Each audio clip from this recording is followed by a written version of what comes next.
kita boleh beli 100 frame ayat-ayat, tapi kalau kita tak boleh baca ayat-ayat tu pun is another issue. Betul tak? You know, that's something that my dad like to do. Kalau kita pergi rumah orang, lepas nanti nampak ada ayat kan, my dad will always ask tuan rumah, tu ayat apa Sometimes he can read, sometimes because of the calligraphy tak boleh baca, right? So he will ask lah, apa tu? So certain instances tuan rumah boleh baca, certain instances tuan rumah tak tahu pun. Nampak cantik je beli lah. It's just macam, I don't know, protection ataupun just nak make the rumah Islamic, so kita letak dekat situ. Yeah, so I think it's important to not just have those things, but also to remember lah Allah SWT, to be able to read that. Hi, Assalamualaikum. My name is Shafti and this is my wife, Aisha. And after some unexpected occurrences like my mother-in-law just passed away, so staying nearby her dad is one of the factors as well because he's staying alone. So I have to take care of my father-in-law here. Yes. Nas managed to get a list of 10 houses. Then this was the first house. And end up, Alhamdulillah, she told Nas, we log in, can cancel the other 9 views immediately. She fell in love with the house due to the vanity room. Later you all see. He was smart. His strategy, he came with a lot of the viewers that wanted to view our house. I think about 6 of them, is it? 5 of them. 5 groups. 5 groups. He's trying to make it competitive, sellable. At the same time, he want to make it quick and fast for us. I like his approach. So we lock in a buyer. Alhamdulillah. Yes. As an agent, he's very professional. He goes through every loopholes that we think we might come across, and he helps us to settle all the problems efficiently. As a person, he's very approachable, sociable, funny guy. But when it comes to serious matter, he will discuss with us. Very efficient, organized, a good person to work with. So my wife picked the right guy. Right agent, right guy, right agent. Yes. Alhamdulillah. Podcast ini dibawakan khas kepada anda oleh Nazri Babit. Jual dan beli rumah Tak payah stres lagi. Oh, sorry. Hey, welcome back to another episode of Outside In with your host Yanto And Farah. and Ustazah Hidayah. You go to source for honest conversations about relationships and marriage. so if you are ready, let's go. Masya Allah, tabarakallah. Kalau korang nak berjual beli rumah, tak payah stres lagi. Kontak saja Nazri Babit di 9068-8244 906-8824 dan macam radio station saya, ya. Betul. Masya Allah. Actually, But also, yeah. as you can see lah, kita punya setting hari ni lain. Alhamdulillah, Masya Allah. InsyaAllah, tabarakallah. Jangan nak inginkan diri. Kita ada di studio baru kami. Masya Allah. Alhamdulillah. This would be the first recording that we have done dekat studio baru ni. InsyaAllah. It's still bare in my eyes lah. I macam ada nak finishing. Oh, ada lagi nak finish? Finishing pokok-pokok, gitu-gitu. Jadi, bear with us lah insyaAllah. But we would just like to take the time to say thank you so much to all of the insiders and to all the people that we have worked with. Yes. Alhamdulillah, Masya Allah. For going on this journey with us. Thank you so much. Yes, of course. Kalau korang nak, if you think that you want to upgrade your house to something macam kita ni, kita upgrade ke studio kan. Tapi korang punya rumah pun boleh upgrade juga. Bolehlah saja contact Nazri Babit di Instagramnya juga, ataupun di TikTok di Nazri_Babit. Dialah seorang yang akan menjalankan figuratively hold your hands and walk through the process of jual dan beli rumah.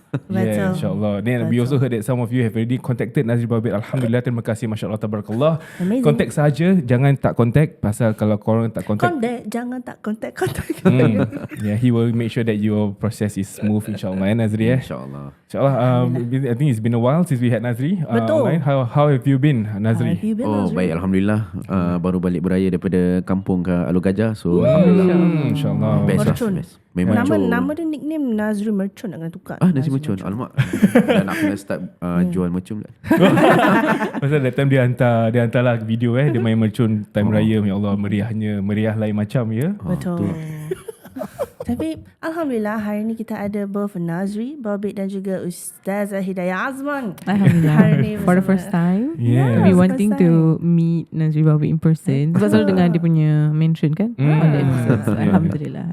So hari ni ada reason lah kenapa kita bergabung 3 orang macam 4 orang. Habis saya? Tak apalah, bergabung sebegini.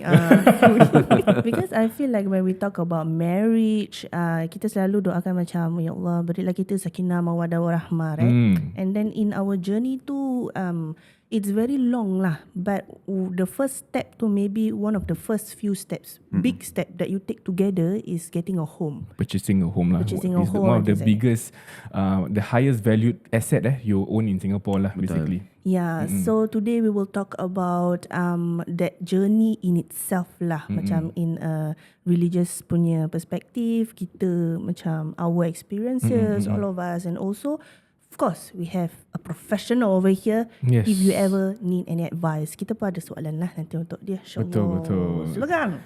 Okay lah, I mean before we go, just want to highlight kan, actually kan, Nazri's wife panggil Ustazah Yaya. Ustazah Porcupine. Dah ada branding. Got branding already. Dulu Ustazah Diapers. Tolong lah. Alright, so basically kita, of course we want to talk about, moving into a home. When we want to choose a home tu, it's really something yang, whereas for us bila kita choose our first home, it took us quite a while to finally pick one yang kita nak sangat lah, dia punya naluri dia lah. Dia punya I think every couple have different requirement kan, Nazri. Betul. Untuk kita might not be the same as Ustazah Hidayah for example. Ada yang nak dekat dengan family, ada yang nak berdikari and things like that. So masing-masing lah, but it's still the journey tu, it's still something that you husband and wife tu macam for the first time, having to make quite a big decision together. Decision together. Maybe we ask Ustazah Hidayah, when you chose your home, yours is also resale kan? Betul, resale. Alhamdulillah. How was that feeling like when you were looking for a home? Honestly, it's because kita first time buyers, right? So kita pun macam, there are certain things we want, but there are certain things that we don't know that we want until we tengok all of the different houses. Betul. Yeah, so I think macam giving yourself time is really important. And to realise that macam the house for you will be there lah, insyaAllah. Right. Memang dah tertulis for you and you will find that house for yourself. Yeah, I feel like we also had that feeling. Epiphany. Macam bila kita tengok rumah ni macam betul-betul nak, tapi macam tak ada rezeki. And then after we got the house that we got, then kita look back macam I understand why. You will grow on. Sometimes Yeah. beli ada orang cakap ada the vibe, tak ada vibe, tapi as you stay longer in the house, tiba-tiba it grows on you. It feels like home, especially when you decorate, you make it your own lah. Yeah. You know what I mean? Lagi, I think we have had our recordings for the past 3 years kat dalam rumah. Masya So bila when we transferred all of our items ke sini, habis kita balik rumah, tiba-tiba rasa macam kosong. The identity yang kita ada for that home but masya-Allah, I think without that move, without that we won't have that appreciation for the house that we got lah. Then maybe for Nas, when you handle dengan first time buyers and all that, what was it generally yang dorang look out for bila they move into a new house? Maybe for those yang dah kahwin, baru nak kahwin, they looking for the first house, they need to expect ready to move in for us lah. Usually for us back then. Usually kan first timers, yelah biasalah ada banyak komitmen, campak duit kat bridal, campak duit kat ni semua. Habis lepas tu most of the time they looking for move in condition, something that dorang don't have to fork out extra cash on it. Then of course neighbours are also very important kan. Kalau dalam cantik tapi kalau luar macam living nightmare, balik pun tak nak balik rumah juga kan. So yalah. Amenities also, for some people amenities are very important. Supermarket, sekolah budak. Yes, correct. I think one of my important ones, right? Grab food. Maksudnya bila you tengah viewing tu you buka Grab. Okay, tengok macam apa dah choices. what are the available choices? Because certain areas, macam for example your mom's place kat Yishun, bila kita buka Grab food, macam-macam makanan. Yishun memang. Lepas tu bila rumah kita dia kurang sikit. Lagi-lagi bila dah after midnight kan, tiba-tiba dapat that supper, nak rasa macam nak supper sikit. Cuma ada available a few shops je. Tapi bila certain places, macam-macam. So we can always look out for, I mean these are the things yang kita perlu tahu bila kita want to move into a house. What is your priority in finding a new house? Okay. I think for now kita for those macam yang nak cari rumah and things like that, definitely please go and contact Nazri Baobek. But hari ni our conversation centers around kalau dah dapat rumah tu, what are the first steps that you take to make your house feel protected? Azan 4 penjuru. Ruqyah, apa maksudnya pagar? Pagar. Semar. Tak, azan dulu. Azan dulu. Maybe Ustazah can correct me if I'm wrong lah. Kan Perempuan tak boleh azan kan Ustazah? Tak boleh. Perempuan tak boleh azan, tak boleh. Soalan cepumas ni, minta Betul, maaf. soalan cepumas ni. Apa mata terbelia? In what setting dia nak azan? Macam baru Lakukan dapat rumah, azan, lepas tu nak azankan lah gitu. Usually men lah. Actually man lah. Usually Okay. man. I mean, Just leave it to the man lah. Itu pun I suka pesan my first timer. Kalau nampak macam you tahu lah macam diorang muda-muda kan. Lepas tu whether kita tak tahu, kita bukan nak apa judge diorang ke tak. So kita just advise, like myself, I will always like to advise, kita dah collect kunci kat HDB Hub. Nanti kalau you all visit the house, jangan lupa just azankan every corner lah. That one very important. yeah. Apakah sebab-sebab kita mengazankan rumah kita, Ustazah? Masya Allah. Jadi syaitan-syaitan semua Lari. Piung lari. Yeah, so that's very interesting because a lot of times kita fikir macam bila azan, it's just purely protection kan. Tapi like if you tengok the words of the azan itself, God it has a lot of meaning, right? God is the greatest, and then it reminds of Allah SWT.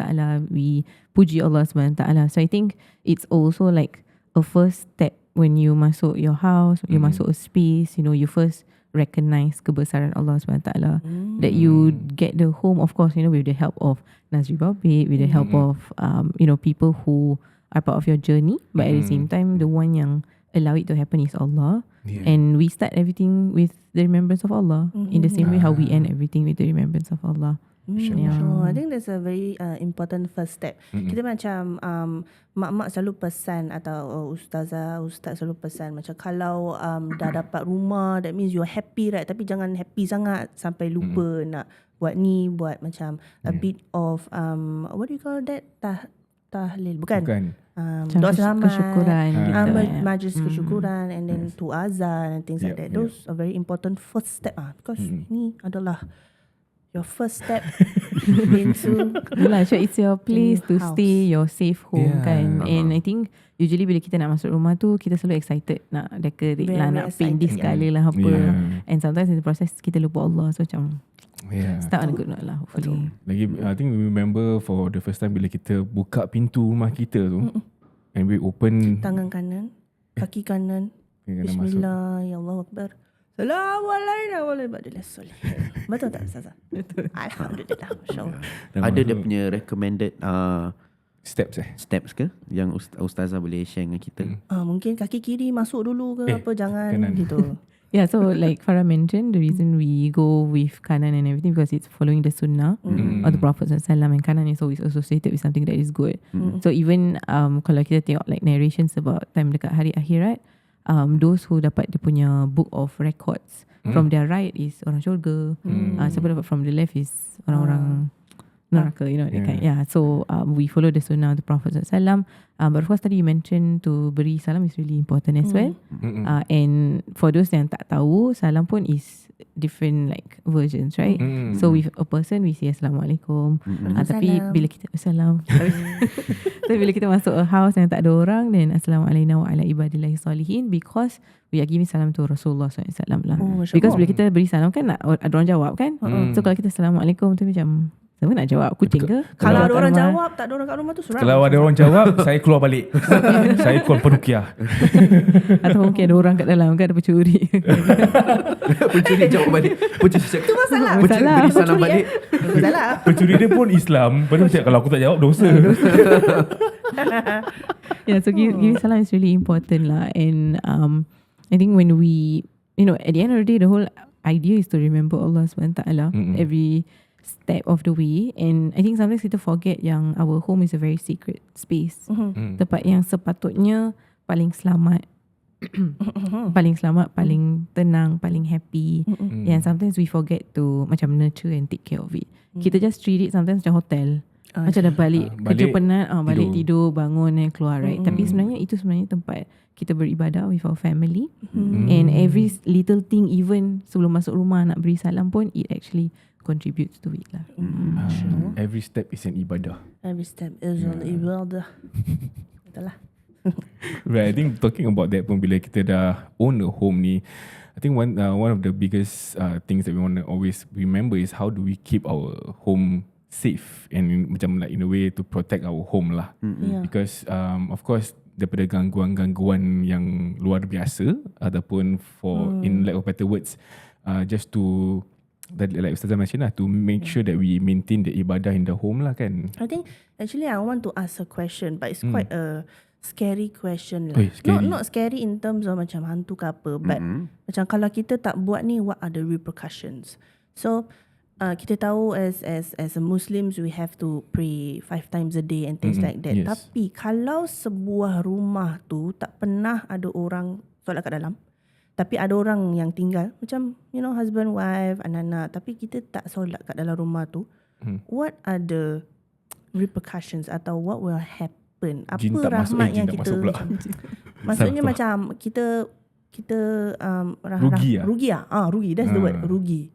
Yeah, so kita bukan nak takut-takutkan siapa-siapa lah, but I think it's a good knowledge to have. Yeah. Yeah, as husband and wife, as homeowner. And also as a reminder to kita ni semua yang orang Islam, jangan tinggalkan 5 waktu kita lah. Yeah, ini scare tactic. No, I'm kidding. Scare tactic. But I'm just kidding. I also want to know actually. Yeah. So that brings us to one of the prophetic narrations yang mana Rasulullah SAW pernah menyebutkan for us bila kita live in a house or in a home, for us to not make it macam kubur lah, right? Like a graveyard. Yeah, so Rasulullah even mentions explicitly graveyard ataupun kubur, because kubur kan tempat macam where there is no life, right? No activities, no happenings. Kita dilarang solat di sana juga. Betul. Yeah. Unless kalau that is the only place you have lah. Then, okay, right. But particularly about the kubur is because kubur kan tempat, as we mentioned lah, tak ada life, no remembrance of Allah Subhanahu Wa Taala. So it also does not attract good things into your home. Contohnya angels, right? To the remembrance of Allah Subhanahu Wa Taala. So that is really interesting because while a house can look lively, like in a worldly sense, right? Rumah cantik, habis dah furnished with a lot of things, banyak lampu-lampu. Kucing berlari-lari. Yeah. So macam to the eyes of people, it's alive. Tapi to the eyes or to the sight of Allah Subhanahu Wa Taala, it's not alive at all, because there is no remembrance of Allah Subhanahu Wa Taala, and it will affect you in many ways lah kan. It will affect your mood, it will affect your environment, it will affect how easy or how difficult it is to remember Allah Subhanahu Wa Taala. Sometimes macam friction always happen in the house because dia macam kurang ibadah dia. kurang ibadah, kurang remembrance of Allah Ada Subhanahu Wa orang Taala. macam agitated, senang agitated in the Betul. house. Yeah. Sikit-sikit marah, sikit melinting, sikit campak barang. Oh. Macam Yeah, saya je. because- Tak. Sangat bergerak sangat. Because we have heard macam ini orang-orang dulu katalah macam kalau tak solat and everything, the house will feel macam panas and things like that. And then macam I've had experiences before, orang datang rumah tapi rasa macam kipas dah zong gitu, tapi kenapa macam kenapa macam panas, tapi orang lain punya rumah macam macam Ada kipas dia tetap sejuk. sejuk, Kalau macam- tak ada kipas pun ada beringin. maybe also Nazri can advise the northeast punya sunlight apa Crosswind. crosswind. Yeah, like I didn't know that until bila tengah nak beli rumah. Macam you kena consider the sun, you kena consider the apa ni? Yeah. Macam ramai orang misunderstand, is it yang kita dah bawa subjek pasal feng shui ke? Tak semestinya kita boleh pakai something to our advantage kan. Kita cuma boleh percaya facts yang kalau rumah you kena afternoon sun, direct afternoon sun, obviously rumah you akan panas lah, kena masak dengan matahari petang lah. So macam oven gitu kan. Macam oven, serius macam oven. So ini pun bila I bawa my buyer view, I cakap okay, rumah ni matahari petang, matahari petang, how to tell obvious, maybe tengok luar tingkap dia ada macam the barrier. Usually HDB design this barrier because it's obviously ada matahari petang, that kind of thing.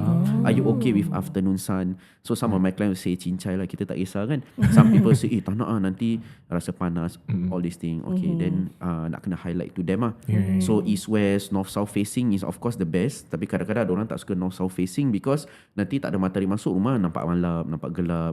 Ada nak jemur baju pun nanti Nak jemur baju lembab. pun susah. Habis kalau dapat isan, ada orang tak suka pagi-pagi kena goreng because dia nak tidur bangun lambat. Lagi-lagi orang yang kerja night shift balik pagi. Yes, Yeah. correct. So macam-macam lah.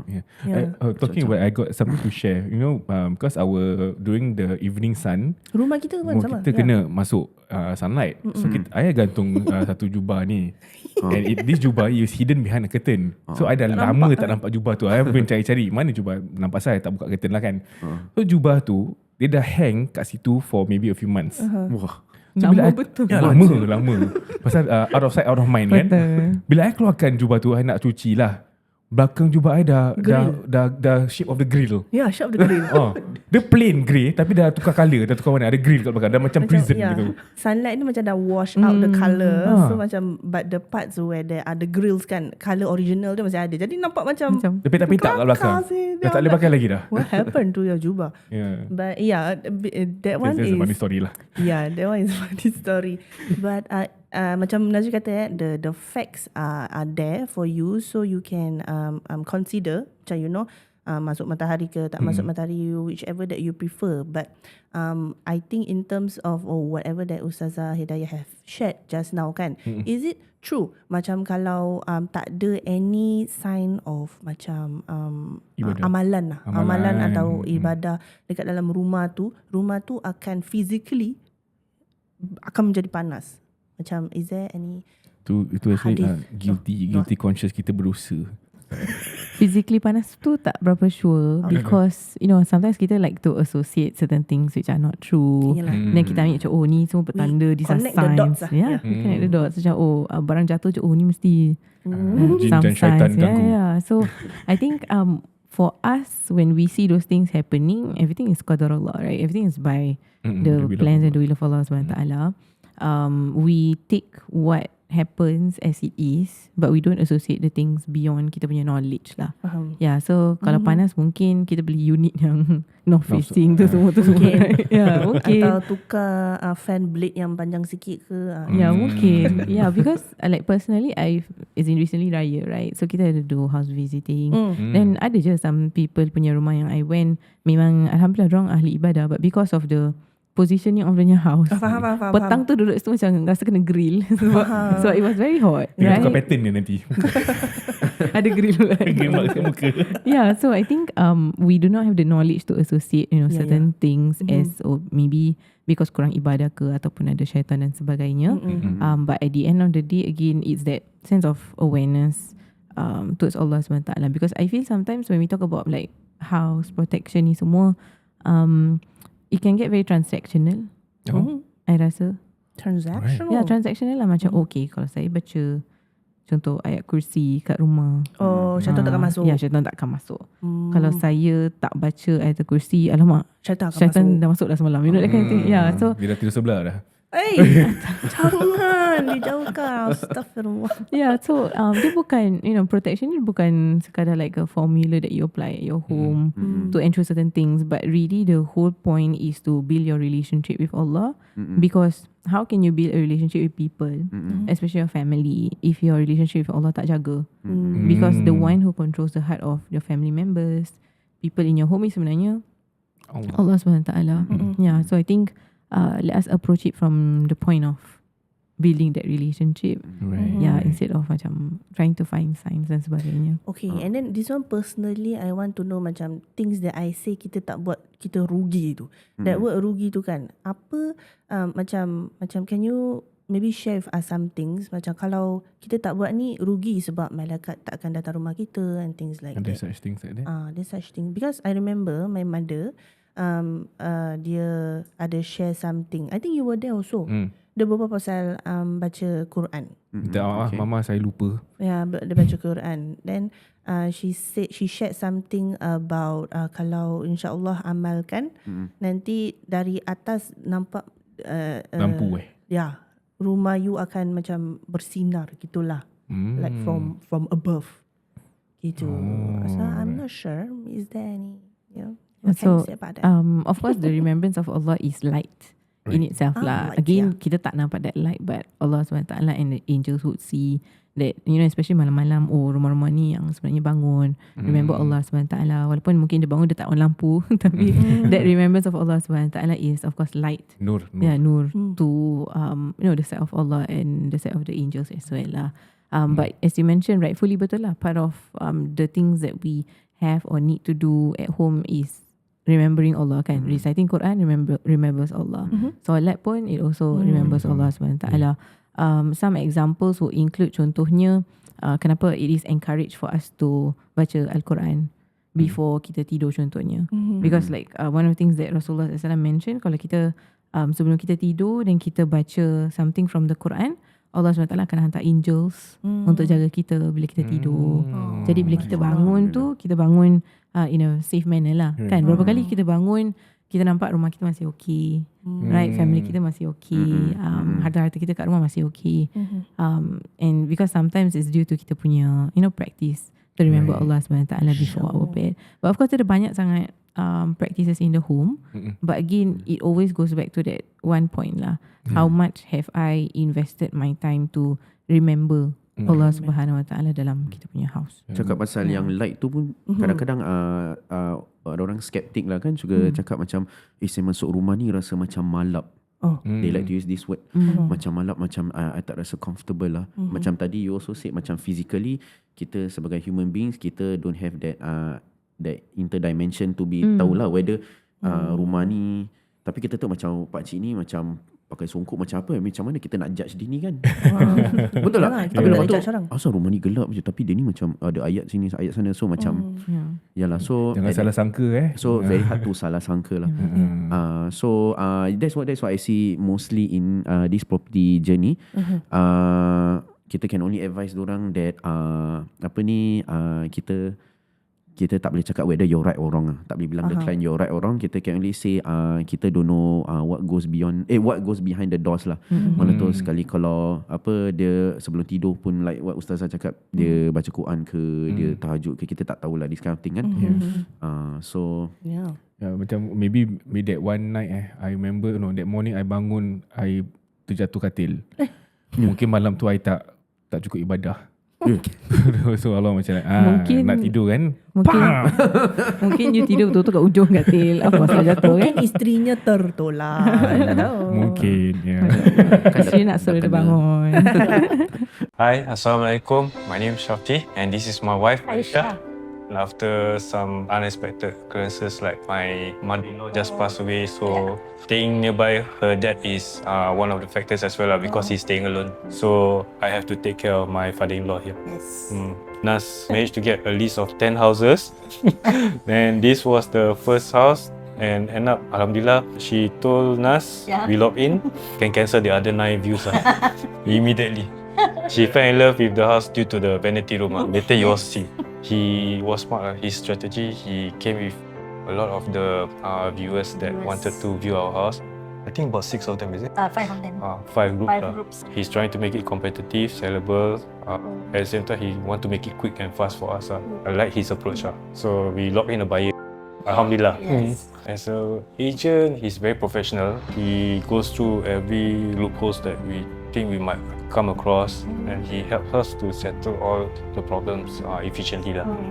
As a person, he's very approachable, sociable, funny guy. But when it comes to serious matter, he will discuss with us. Very efficient, organized, a good person to work with. So my wife picked the right guy. Right agent, right guy, right agent. Yes. Alhamdulillah.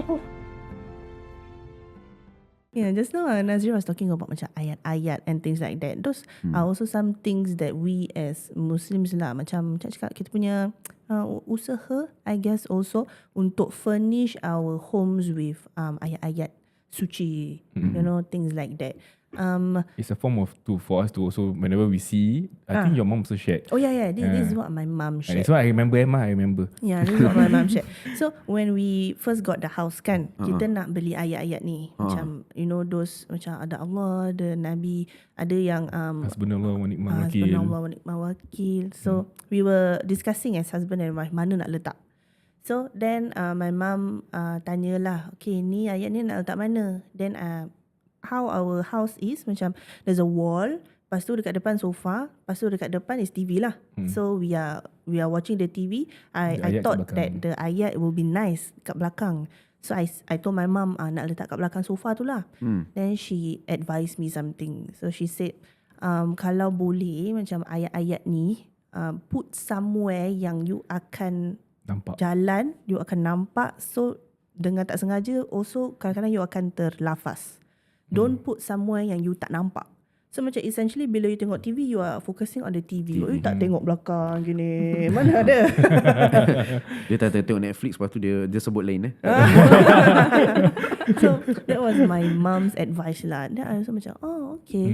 So we opted to put at the dining area punya side.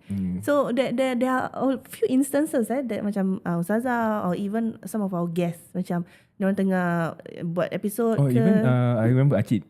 Cik tengah berbual sekali macam dia pandang the ayat, then hasbunallah wa ni'mal wakil. Then I'm like masya-Allah. So it's like where it can be seen and also macam Constantly dibaca lah. yalah, constantly dibaca. Apakah hukumnya cikgu? Kalau kita ada ayat-ayat macam ini tapi kita tak preparing for this. knowing it's me. Kadang-kadang kita ada ayat-ayat ni semua tapi kita tak baca. It's as though it's just a perhiasan tapi Dekor, tak dijaga ataupun tak dibaca. Adakah Ada bang. Is it advisable to always read ataupun kalau dia perhiasan je kita just take it down ke macam mana? I think the reason kita put it up as Farah mentioned lah is form of reminders lah kan, because manusia ni we will always be forgetful. Lalai. Betul. So kalau benda tu tak dekat depan mata, macam tak jubah tadi kan, Out of sight, out of sight, mind berbulan-bulan lupa. So imagine kalau kita tak ada that reminder dekat rumah kita, dan mungkin berbulan-bulan pun lah kita lupa nak baca Allah.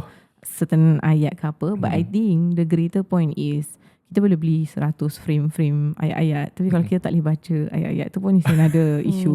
Betul tak? Betul. There are people whereby macam that's something that my dad like to do. Kalau kita pergi rumah orang, lepas tu nanti nampak ada ayat kan, my dad will always ask tuan rumah, tu ayat apa Sometimes he can read, sometimes because of the calligraphy tak boleh baca, right? So he will ask lah, apa tu? So certain instances tuan rumah boleh baca, certain instances tuan rumah tak tahu pun. Nampak cantik je beli lah. It's just macam I don't know, protection ataupun just nak make the rumah Islamic, so kita letak dekat situ. Yeah, so I think it's important to not just have those things but also to remember lah Allah SWT, to be able to read that. Was it yesterday? Yeah, semalam jalan raya.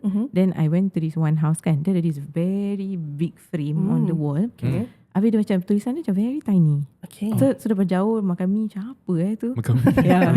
So lepas makan mi, I went closer to the frame. Tengok betul-betul. It's actually the whole Quran in one frame. Boleh sumbat. Yes, boleh. And dia macam very fine fine. print tau. So I macam is this the whole Quran? So I went close, dah macam gini tau. Dah macam with the frame. yeah, macam tengok. Then I can actually read. Because it's actually literally ayat Quran written in the smallest print lah. So that was my first time seeing literally the whole Quran In a frame. format. And then my brother-in-law came and then he said, this is very macam dia tak pixelated. Like even if you take like a magnifying glass or you pakai camera, you zoom in. It's clear lah. Yeah, it's very clear macam a normal Quran Is that it you like will macam read. handwritten? That one I printed? tak sure. Oh, okay. I tak sure. Tapi Ustazah kena ambil gambar ni. kena Bukan pose ada dia. orang design in a circular kan. Kita nak baca pun kita kena gini. This one is all flat. Flat lah, flat. Oh, flat. Yeah. Like literally macam pages of the Quran tapi dia macam gitu. Yeah. But again macam those are good, tapi make sure kita baca lah kan. The things that we put up, make sure we take time to remember Allah SWT when we see those things. Because baca is one thing, understanding what we baca is another thing. Sometimes there are people who baca tapi dia tak faham pun apa dia baca.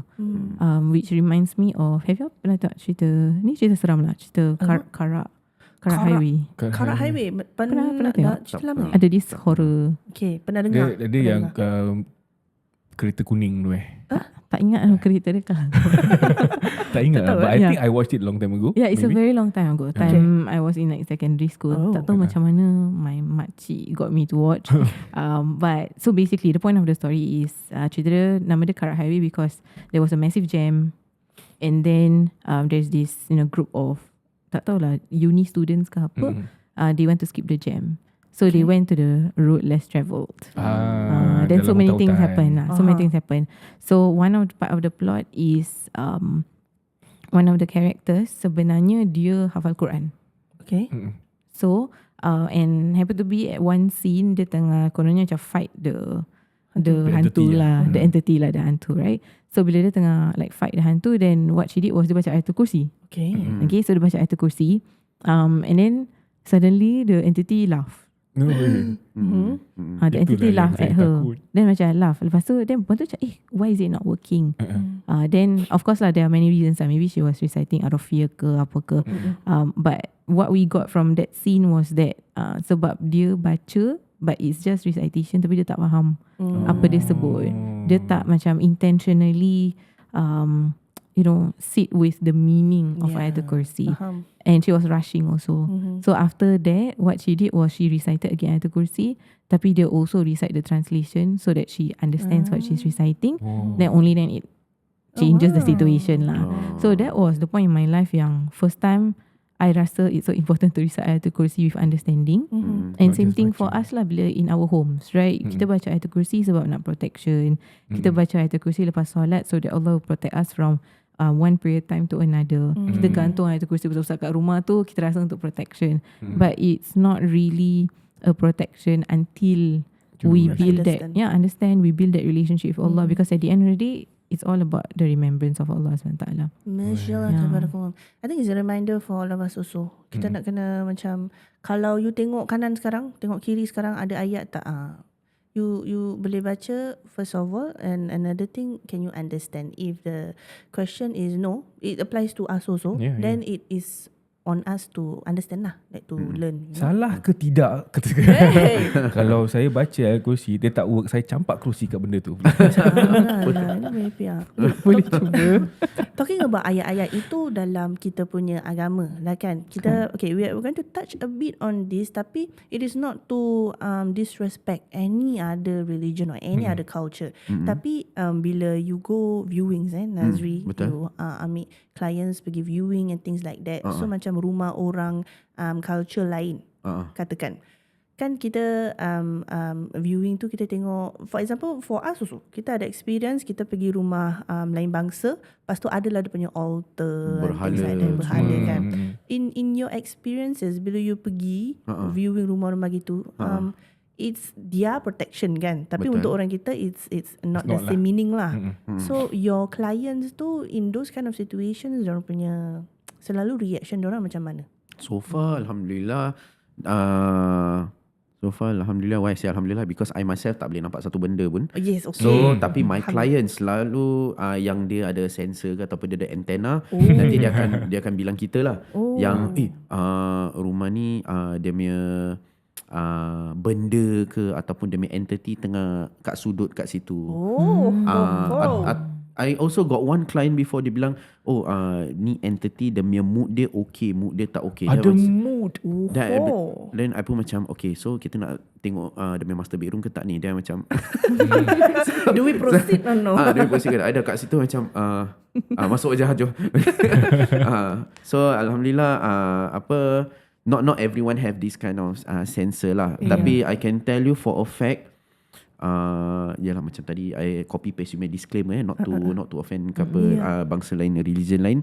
Apa yang kita find mostly kalau ada yang berhala-berhala tu, selalunya kita akan dapat komen macam asal rasa dia macam tak selesa. Rasa tak selesa ataupun rasa macam panas. Tapi kan also nak cakap funny pula tapi there are also cases whereby kita masuk rumah yang ada yang berhala pun rumah dia sejuk, berangin. Northeast. Matahari dia tak ada. Matahari, no west sun. So Alhamdulillah, being in this industry, I can only say macam tadi I earlier on said lah, kita just take it positively. I pun pernah ada client dia macam gini, dia macam cakap Nas, so sekarang rumah aku ni menghadap sungai api-api. Sungai api-api. Alamak, kat Punggol mampus aku Pasir Ris punya client. Sungai api-api. So you tahu lah banyak cerita, banyak superstition kan. So lepas tu client I tanya, so macam ni Nas, kau rasa beli rumah ni selamat ke tidak? I just bilang dia, kau janji kau solat 5 waktu, kau banyak beribadah dalam rumah, kau just baca Quran, insya-Allah tak ada apa-apa. Just yakin aja. Lepas tu my client cakap, okay lah, Nazri cakap macam gini, aku beli rumah ni. Ustazah boleh endorse tak? Apa dia? Apa Endorse yang the- Nazri the- kata? the claim. Alhamdulillah. Again, that remembrance and relationship Allah SWT. Because sebenarnya rumah yang saya beli pun dia ada altar. Oh, is it? Ya, dia macam ada a dedicated. Okay, so step the first thing is bila kita masuk rumah ada a huge altar dekat dia punya Living room. like second part of the living room. Itu satu. Okay. Lepas tu bila dia suka karaoke, so dia dedicate satu bilik untuk Karaoke. karaoke, ada macam sound system semua. lala. So a lot of things lah. So these are certain things yang like personally for me and my husband macam we don't practice. I mean macam maybe some people might not be comfortable with the altar dan sebagainya kan. Tapi at the end of the day we need to understand that that is a space that we live and we make that space into what we want. So tak semestinya macam you nampak certain things then you tak nak beli rumah tu contohnya, right? Saya guilty of that last time. I kalau boleh macam okay, I nak rumah orang Islam je. Okay lah. If you eventually jumpa rumah orang Islam yang you suka, yang dapat, then then alhamdulillah. alhamdulillah. Rumah kita kan previously. Dia bukan macam apa. I'm just concerned because tak cukup ilmu right last time. So I thought macam alamak kalau ada altar ke apa nanti kita macam mana. Like there's this worry or there's this concern. But macam For me the alhamdulillah, worry was nak kena sertu and things like that. That was my only worry lah. Dia punya sertu dia macam mana. I mean of course there's always you can always engage services for sertu and whatnot. But untuk menyenangkan diri, I find previously home owner yang Islam, yang Muslim. Tapi Aimi Ustazah is a live example Yeah. of moving into a house of a different macam culture religion, and religion, right? Tapi alhamdulillah rumah dia bersih. They are very clean people. Macam Masya Allah. Is it ada benda-benda yang kita tak Bukan suka agama kan? kita lah. Yeah, so I think what's helpful is macam professionals who always remind us to like look beyond what you see at that moment, right? Try to macam envision Yep, the kind of home that you want to build and nurture. And same thing lah, kalau you beli, contohnya lah, I jual rumah, lepas tu you nak beli rumah ustazah sebab penuh berkat kan. Tapi you sendiri tak solat, tak baca Quran dalam rumah tu, then you Defeats the make the purpose. home. You make the home. Dah beli rumah kita tak? Banyak artis pernah datang. Taklah. Alhamdulillah. Bagus. Allah, Masya Bismillah, Allah. Masya Allah. Kau rasa panas kan? But yeah, I think we're talking about protecting our own homes also, like what Sazah mentioned. And when we enter the house, pause. Why? Just now ada error. No, it's just gitu je. But it's still No recording. problem. Sekejap, okay. Ya, baca. Kan? Baru cakap sekejap tadi. Yeah, we're talking about protecting your home and whatnot. I think of course, we have to make the home how we want it to be lah. Kalau kita nak buat rumah tu macam pigsty, jadi pigsty. Alamak, pigsty. Kalau kita nak buat macam dulu, time muda-muda, nanti kalau kita, I'm guilty of it lah. Kita balik rumah pukul 2-3 pagi, lepas tu paginya pergi kerja, lepas tu sampai tak jumpa mak. Mak kata, ni rumah kau ke hotel? So kita tak buat apa benda kat rumah yang baik lah. In a sense where you don't spend time at home with your family, you don't beramal kat rumah, you asyik keluar aje. Then it becomes you make what you make. Your house is what you make of it lah, basically. Then at the same time also, I think in terms of for new homeowners yang tengah mencari rumah, yang dah engage Nazri I'm hinting on you guys. Yeah, so the best way for us to always remember that we need to always feel safe in our own homes. We need to always feel that we are protecting ourselves in our own homes. Yeah, I think apart from the physical aspects of it, for example, lock lah, tingkap lah, kunci ni semua. When you get a resale flat especially, I think, correct me if I'm wrong, Nas, in terms of the keys to the house. Pasal our home was a digital lock. Okay. Then our tingkap semua is all kunci kan. So the first thing that we needed to find out was what are the lock numbers, and then so what are where are the kunci to the keys and to the windows and whatnot. Pasal kalau tak ada, then jadi masalah.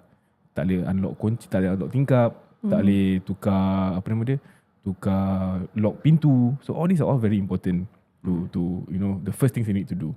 But in terms of other, is it okay? Tiba-tiba macam gangguan. It's still recording. Okay. So ada tak yang what are the things yang maybe for Nas that makes your that maybe for generally lah, for all of us yang homeowners ni, what can we feel that causes ourselves to feel unsafe in our own homes? Pernah tak experience that? Wah, I mean, looking at my clients punya based on my experience lah kan. How do they feel unsafe? All I can say is ni semua affected by unnecessary influences lah. Macam kita sebagai orang Islam kan, macam tadi I cakap, kita nak kena yakin lah dalam kita diri sendiri. Because macam tadi kita cakap pasal kita nak beli orang kita nak beli daripada seller yang bukan non-Islamic.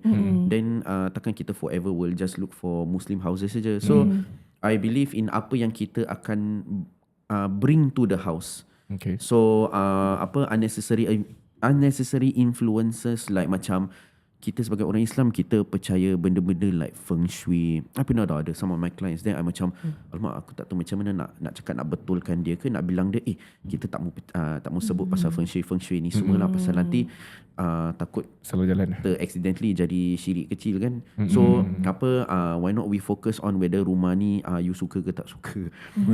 Cakap this one the number looks nice, the number dia macam tapi ni klien aku dia Muslim kan, dia macam like dia 888 08888 numbers 8. Then I also got clients yang cakap because dia punya sibling or dia punya makcik cakap don't buy like something like number 7 or number 8, the total door number.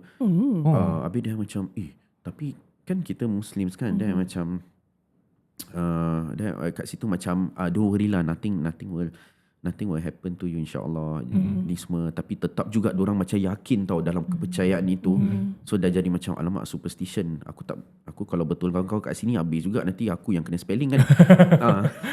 Awak tu restil bukan ustaz gitu Itu lah. Dia macam okay lah. As long as I go in the direction you want me to fit to your criteria, then I just think of it that way lah. I don't macam fit into your superstition. Just kau cakap kau tak nak number 7, 8, okay lah, just stop there lah.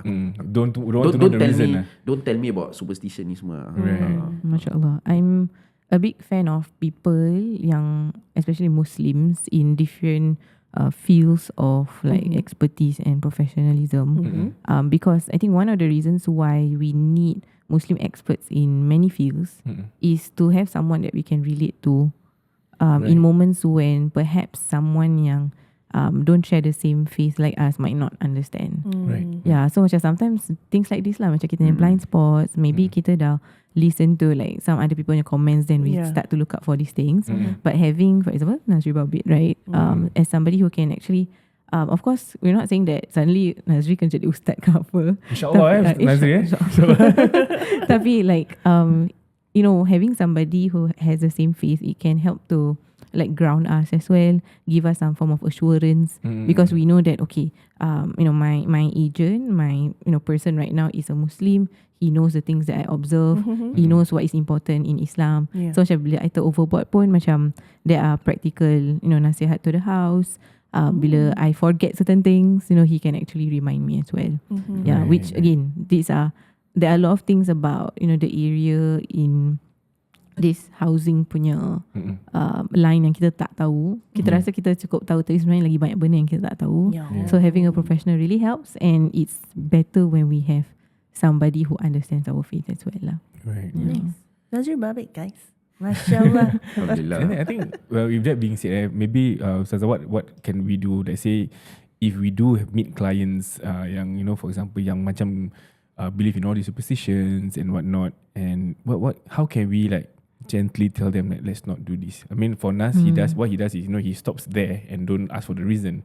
But kebanyakan kadang-kadang kita I feel like personally, if I were to be an agent, or if people were to ask me, say, I don't believe in all this, do I upfront tell them ke, like, or is there any way for us to really be gentle about it and say let's not talk about this? Macam mana? I think Nazri punya approach is very solid lah sebenarnya, because it comes from a place of neutrality as well. He also needs to take care of his professionalism, his own code of ethics as someone who is helping the buyers to actually find a house or sellers dan sebagainya. So I think the neutral stance is always helpful.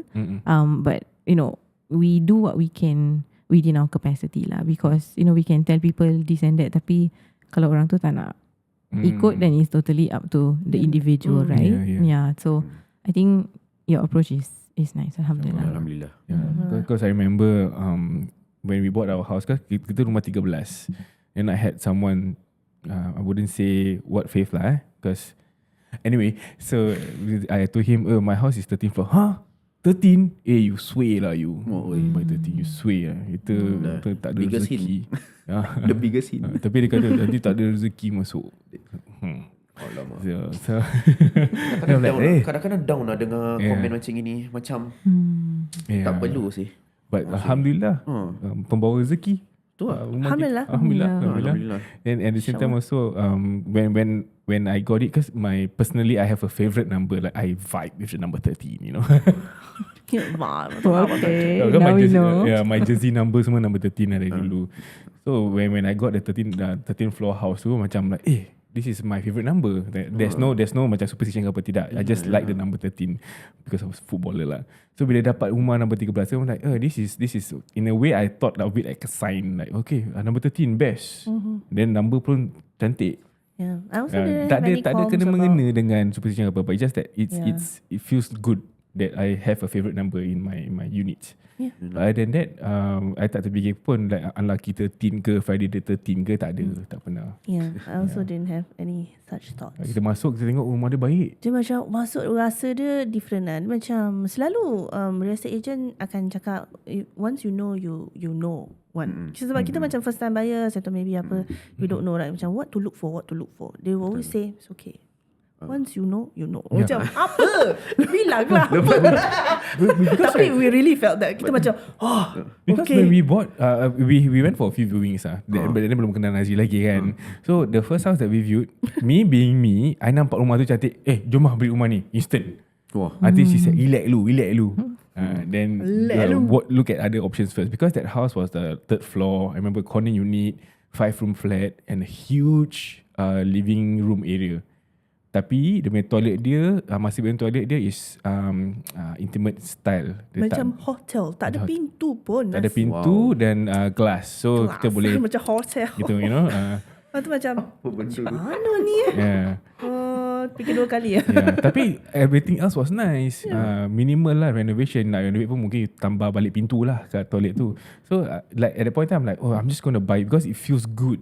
It's the space and whatnot. Until then we went to other houses, other viewings and whatnot. Ada dia punya macam, looks good, but you know, Tak rasa. Yeah. Then ada pula yang certain corner dia macam very odd shape. Jadi kita macam no, you know. Actually we went to viewing for about 6 to 7 houses gitu. Jadi macam I think also you need to just go and view. Just go and view so you know what you like, what you don't like. So as through that process, finally you will reach that one house lah yang macam wow, yes, this is the one.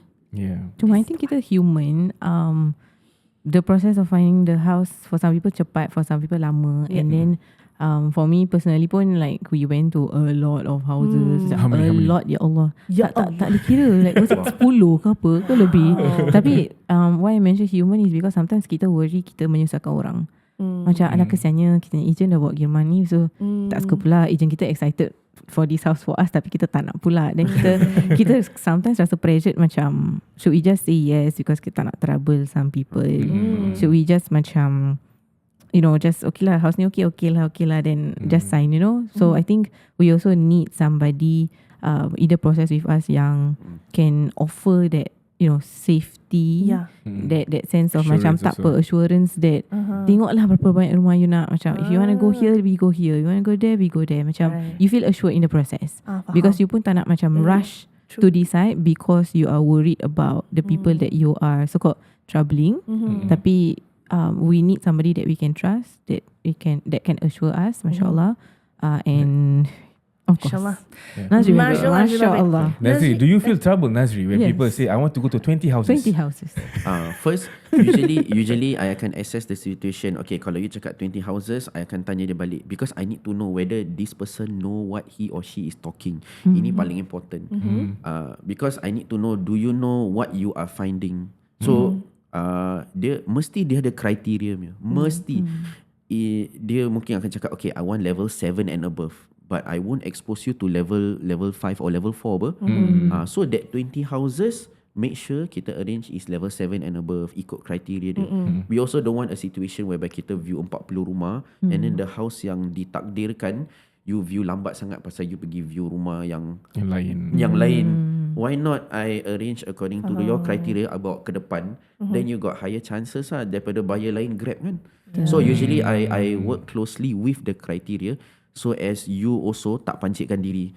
Ataupun kalau you bawa your parents, lepas tu you punya mak or mother-in-law cakap tanya, habis nak tengok baru rumah lagi. Rumah ni punya cantik pun tak suka.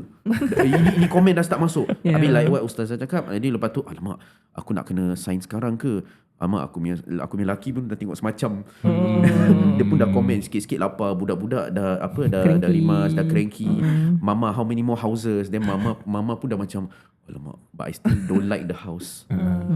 I think it helps lah if you have at least some requirements. Tapi for Nazri, how many houses yang paling banyak you pernah bawa a couple? In my entire 11 years career, alhamdulillah paling banyak sekali I pernah is about 30 plus. Wow, Masya Allah. Because a few days lah. 30 plus. Tapi I spread over macam more than 1 month. Because I always like to macam not say, remind clients lah, okay, remember kenapa kita jual dan beli, remember isn't this our objective, tapi maaf kata this client dia dah start to explore all over. So ini pun kita punya kerja sebagai agent, kita nak kena figure out, okay, macam mana ni, do you still want to go back to your objective ke apa ke. Dan yang part kelakar ni, laki dia macam, aku tak tahulah apa bini aku nak. Dia dah sampai macam gitu tau. Dah bilang, okay, tak apa, since that's what your wife want, kita just ni. Tapi I still need to remind her lah that remember, stay true to kita punya objektif lah. Right. Tapi 30 plus. Masya Allah. Not recommended lah 30 plus. I think there's that sense of balance kan. Kita nak ada assurance, tapi at the same time, like you mentioned, remembering our objective semua helps us to less overthink lah. Kan? And sometimes kita perlu assurance from kita punya agent, right? So alhamdulillah. Di sana betul kita kena ada assurance yang we have to feel confident yang rumah ni akan jadi rumah idaman kita. Oh, masya-Allah. InsyaAllah. I think there's a lot yang kita belajar hari ni. I think the most impactful yang tadi beliau cakap tu, jangan buat rumah macam kubur lah. Nabi cakap. Jangan, don't make your house. It's supposed to be where you are living and breathing with the rahmat Allah, with your ibadah, with each other. I feel like for me the biggest takeaway is the combination of both Ustazah dengan Nazri. Of course Ustazah kata you have to make your house how you want it to be, and then Nazri pun kata you don't look at it as at face value. You may like it, then you can combine it with your future plans for the house. It becomes even better than what you thought you could be in the first place. Betul. And also jangan takut kalau rumah orang bangsa lain. I think a lot of us lah have that worry, but I think kita dah belajar kat sini, you make your home how you want it to be. Kalau you takut, you solat lah, you ibadah together jemaah. Is ayat kursi whenever enough? you get whenever get a chance. Good question. Is ayat kursi enough? Ibadah is you kena 5 days 5 times a day 5 prayers. 5 days. 5 times a day prayers. Bacalah Quran, bacalah ayatul kursi lepas solat, then pagi malam sebelum tidur, ibadah-ibadah semualah. The sunnah-sunnah kita buat to make your house protected in all sense. InsyaAllah. Because the remembrance of Allah is literally 24/7 lah. Yes, Dia bukan macam pukul 5 pagi nak baca ayatul kursi, lepas tu dah tak remember Allah SWT again, right? But just quickly on that question point, is ayatul kursi enough? My follow-up question is your trust in Allah enough? Because you boleh baca ayatul kursi 100 kali, tapi you tak trust in Allah that Allah will protect you, your house. Then walaupun you baca 100 kali throughout the day, you will constantly be in fear lah. And this is especially macam not just about the house. Maybe certain families they ada like history of saka dan sebagainya, right? Then a lot of factors lah that can add up. But again, it's always about your trust in Allah. Tapi how can you trust Allah kalau you sendiri tak beribadah, kalau you sendiri tak belajar about Islam and Allah SWT. Belajar, as well. Yes. Belajar. I pun ada satu soalan untuk Ustazah, Boleh, because boleh. especially when we handle in property transaction sensitive cases such as divorce especially whereby there are of course the small percentage within the divorce punya transaction, there are people that claim that aku punya ex-spouse ni dia hantar barang. So to the audience, what do you think is not say the fastest or the easiest cure, but what is a good way to ensure that We are protected. they are protected lah. What do you think? Is it Hantar macam barang. Kira protection from the hantar-hantar barang ke macam mana? macam dia cakap apa ni, rumah ni susah nak jual, ataupun I feel that macam rumah ni macam rasa there's somebody, entity dalam rumah ni kan, because let's say my ex-spouse so called hantar Suspected lah. Suspected. Alleged. I think my advice or approach will always be to look at it from like a very evidence-based approach. Because macam kita can rasa macam okay, rumah ni tak terjual because maybe ada orang hantar barang ke, ataupun macam my ex this and that, right? So if you feel that is the case, then you approach the right professional lah. Right, you approach peruqyah to help you with the house contohnya. People who can actually address that pain that you have in that particular home. But it could also be macam mungkin memang ditakdirkan kita tak dapat contohnya agent yang responsible contohnya to help us sell the house Cari as well. Nazri terus. Kita cari Nazri insyaAllah. Dan of course add on other services lah. Ustaz ke, peruqyah ke, apa yang suitable insyaAllah. Because you know at the end of the day, again everything happens by takdir Allah kan. Allah yang tentukan bila rumah tu dijual. Allah takdirkan bila kita beli rumah tu. Sometimes rumah tu tak terjual sebab dia tengah tunggu that one person untuk beli. Wow. Orang tu tak beli tapi sebenarnya Allah belum temukan. Ya, Allah belum temukan. So there are a lot of factors, right? Betul. Tapi the whole point is don't live in fear. If you notice certain things, it's not for us to macam sweep it under the carpet. But see what is your evidence and then you get help accordingly lah. Right. Baiklah. Yeah, then at the same time also amalan jangan lupa, jangan tinggalkan. Apa? Jangan tinggalkan ibadah kita. Ya, itu the basics semua jangan lupa. But I mean everything else semua is added services. Bonuses. Macam gitulah. Itulah kita punya rumusan pada hari ini. Wow, rumusan. Betul lah rumusan kan. Stay in France lah yang Malay, Masya Allah. Masya Allah, tabarakallah, mabarik. Sejuk sikit tempat ni. But Alhamdulillah, I think we learn a lot today, especially we have two professionals with us. I thought also macam it's a bit apt for us in our situation, in our current timing also, because this might not be a home, but kita macam just move to a studio baru and things like that. Itu macam kirakan our second home lah. So we can apply whatever that we have learned today. Itu yang penting, both Ustazah dengan Nazri kata nak kena yakin of the protection from Allah. Yes, apa pun kita berdoa. Kalau ada benda yang ditabur kat luar ke apa, kita cari ustaz. Janganlah. We won't tell you all where our studio is. Kita terus tiba takut. Jauhilah ya Allah. Okay. InsyaAllah, all the insiders, we hope that this episode is relatable, beneficial. You get something away from it. And if you are on the journey of finding a new home or finding your next home, please contact Nazri Babit, InsyaAllah. And if you're already in the process, we doakan yang terbaik lah untuk you, InsyaAllah. Semoga Allah rahmati keluarga dan rumah barumu. Boleh saja contact Nazri Babit di 906882449068824 ataupun follow dia di Instagram dan di TikTok di Nazri_Babit. A lot of information you can find out over there. Memang you akan confirm nampak dia punya muka penahnya. Nampak macam dia akan Assalamualaikum, saya Nazri Babit. Ya, macam gitu. Betul tak, Naz? InsyaAllah. InsyaAllah he will guide you. He will hold your hands, like I mentioned again. He will hold your hands figuratively to the process of buying and selling a new home for you, InsyaAllah. Jangan lupa juga untuk follow kita punya Ustazah Hidayah di socials dia. We have an upcoming something for you guys to update on our socials. Insiders, please keep a lookout on our socials. This collaboration will expand a little bit more. InsyaAllah we'll tell you more. Stay tuned to our socials. Turn on your notifications. Alhamdulillah. So jangan ingat Jual dan beli rumah. Yes. Tak Tak payah stress lagi. My peranan bagus. We've come to the end of another episode of Outside In. If you like what you hear, please follow us on all our socials, TikTok, Instagram, Spotify, YouTube. Share it with all of your friends and family members so that they can benefit from this episode, insyaAllah. Till next time, Assalamualaikum. Waalaikumsalam.